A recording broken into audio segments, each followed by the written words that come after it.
नेपाल के नक्शेबाजी की हवा निकल गई है। नेपाल की जनता का आक्रोश अब नेपाल की सरकार पर भारी पड़ता जा रहा है।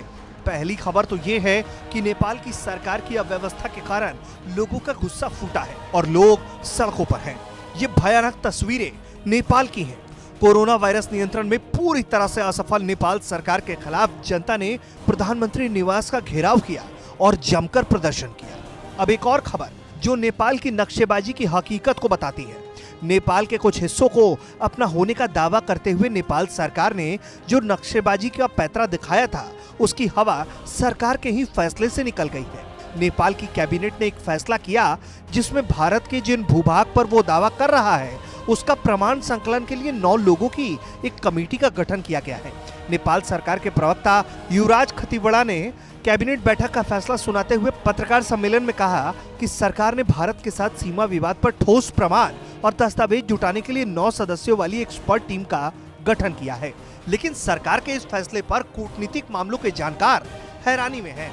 नेपाल के जाने माने कूटनीतिक विशेषज्ञ डॉक्टर अरुण सुवेदी ने कहा है कि ये आश्चर्य की बात है कि जो काम पहले करना चाहिए था वो अब किया जा रहा है। पहले नक्शा प्रकाशित कर फिर संसद में उस पर संशोधन प्रस्ताव लेकर आया जाता है और अब प्रमाण ढूंढने का काम किया जा रहा है। मूव नैरेटिव के पीछे भाग के वो नक्शा जारी कर दिया पहले, और नक्शा जारी करने के बाद अब संविधान संशोधन के लिए प्रस्ताव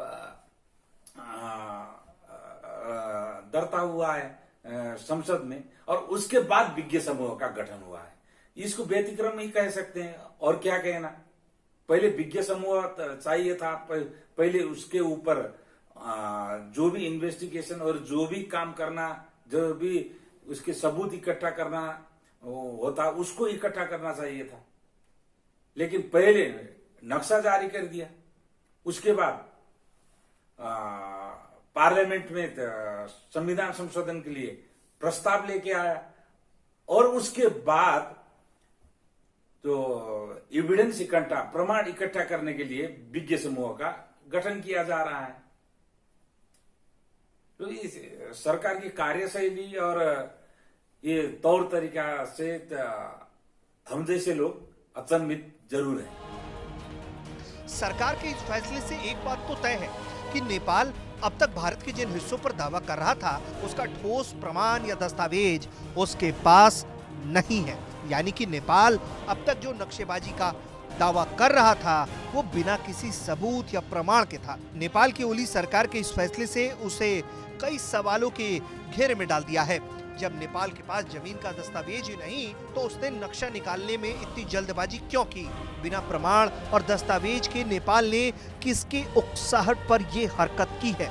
नेपाल के द्वारा जानबूझकर इस समय सीमा पर विवाद किसी और को खुश करने और भारत को परेशान किए जाने के भारतीय सेना प्रमुख के आरोप को इससे बल मिलता है।